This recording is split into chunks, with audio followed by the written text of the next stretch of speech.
Now, as the two parties take to the campaign trail here and to the cable shows, trying to show voters that they're the ones here who can not only get the economy back on track, but also have the plan to really remedy some of the problems still ailing the nation.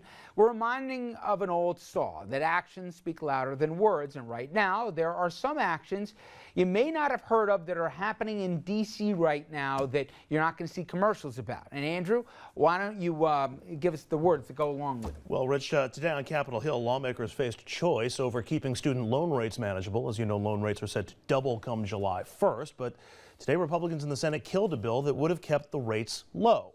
Their choice, to keep the low rates, they wanted to end a preventative health fund instead.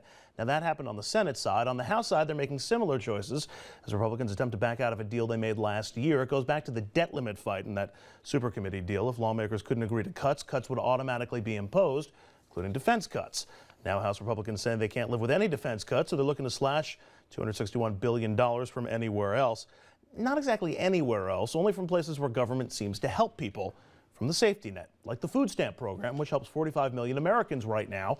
House Republicans assuming the $4.62 a day that people on food stamps get, just too much, and too much for the government to pay. They're also looking to kill a block grant program that helps states pay for programs like Meals on Wheels, provide transportation for the elderly and disabled, provide daycare, and also provide adoption help. They also have their sights set on Medicare and Medicaid, cutting the benefits and adding to assumed savings by limiting your ability to sue your doctor. The hope there that it'll curb malpractice suits and that insurers will be able to extend lower malpractice rates to doctors. But Rich, this is not the first time we've had this kind of conversation.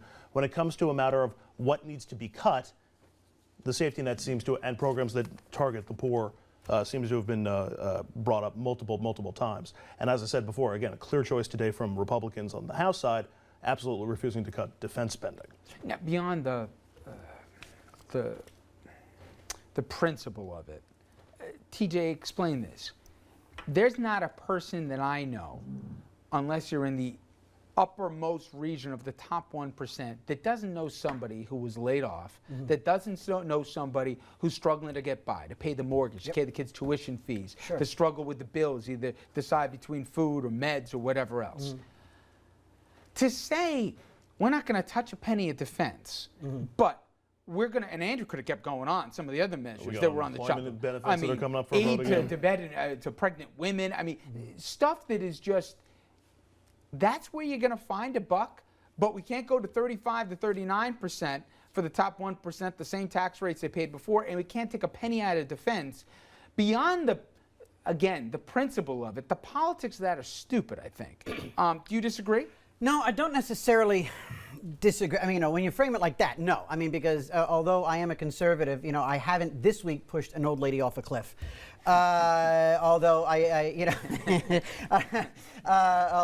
anyway, the thing is, look, you want to see fiscal responsibility. Americans are ready, have been ready for a while to take some tough medicine. I think there was an opportunity a couple of years ago to have cut some certain programs that Americans were ready to tighten their belts, because Americans at home, even people not on programs, forget about our most vulnerable. We've got a whole country that's incredibly vulnerable right now, which is what you just said. Where's almost the shared nobody. Pain is my the point. shared pain.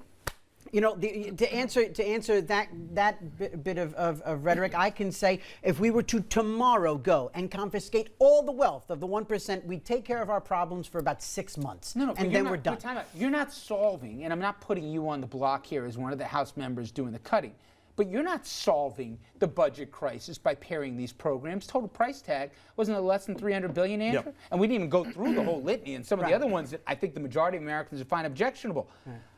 That's not solving the problem. That's a fraction of a drop in the bucket. And these cuts that we were talking about today is solely to try to offset what they're going to lose in defense spending. They're just trying to protect the defense cuts that they don't want to have, that they don't want to see come.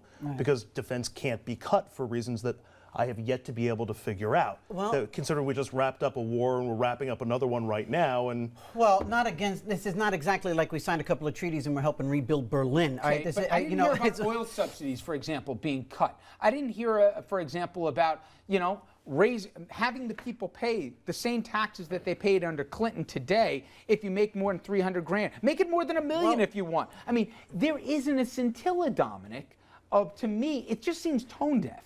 Now, I've been wrong about this stuff before, but you don't have to be marching with an Occupy sign to say, time out a minute here. You're cutting this, but you won't touch a penny of defense, and you won't touch a penny here on the one.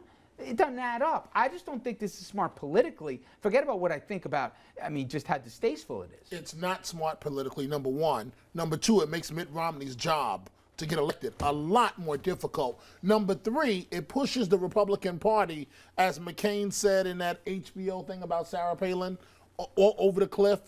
It just doesn't make any sense. And you said that Americans are ready for, I think the word was fiscal. Tough medicine. Okay, tough medicine. Yeah, it's like that.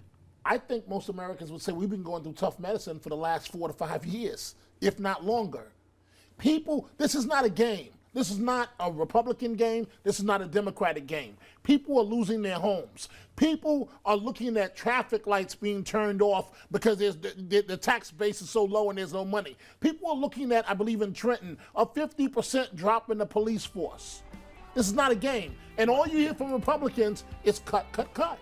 Yeah, well, the thing is, when you're running out of money, you got to cut, Or you can raise more money. But why can't we ever cut some of the darlings of the Republican Party? Defense. Why can't we cut defense? I'll cut missiles if we can cut some teacher union benefits. How about that? Or some other public sector union benefits. I'd be all for that. Why? Because they are onerous, unbelievable contracts out there. Why can't you just And that's cut true. defense? I agree with you. Thank you. Why The does it have to contracts be are linked to unreal. something Why else? does it actually have to be defense? Why is it always this refrain of defense? Because that's the darling of the it's Republican discretionary. Party. Because we spend more money on defense than the next 18 countries in the world.